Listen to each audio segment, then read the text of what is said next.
My name is Desiree Cintron. I was very young. I had both my parents. She was kind of one of those situations where she had me to try to calm him down.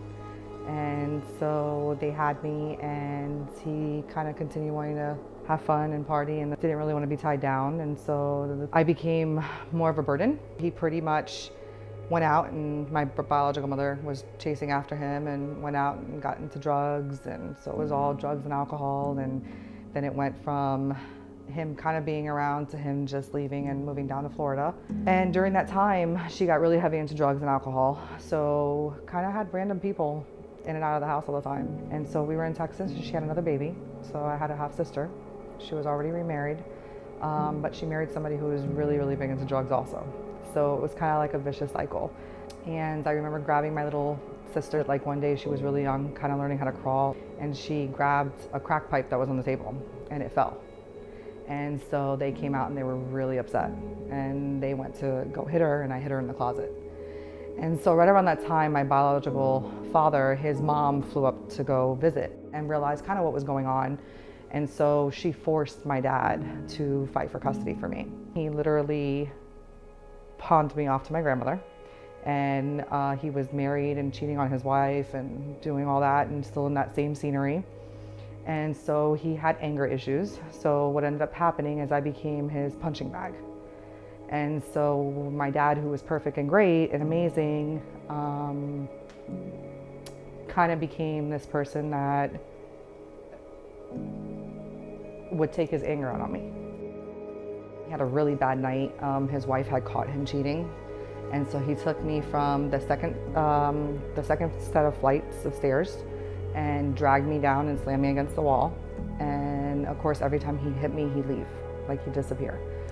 And so at that time, I called my grandmother because that was just what I was accustomed to doing. So I called her, and she actually told me to call DCF.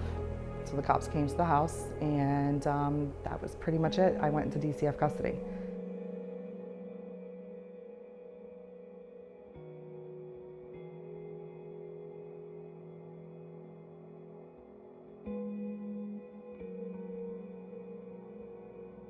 During that time, I believed in God. I knew there was a God because that's what I grew up knowing. But when I was going through everything, it just completely went left. And I was like, there's just no way.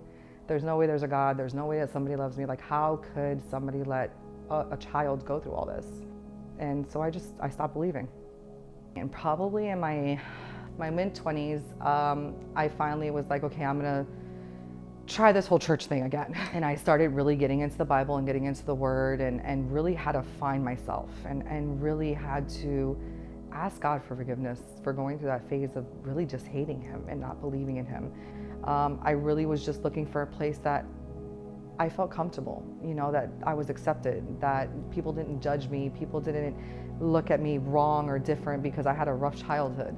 And as large as potential has become and is becoming, they don't lose that personal relationship and that personal touch. And that says a lot, and it speaks a lot about a church. The fact that, your pastor is worshiping with you.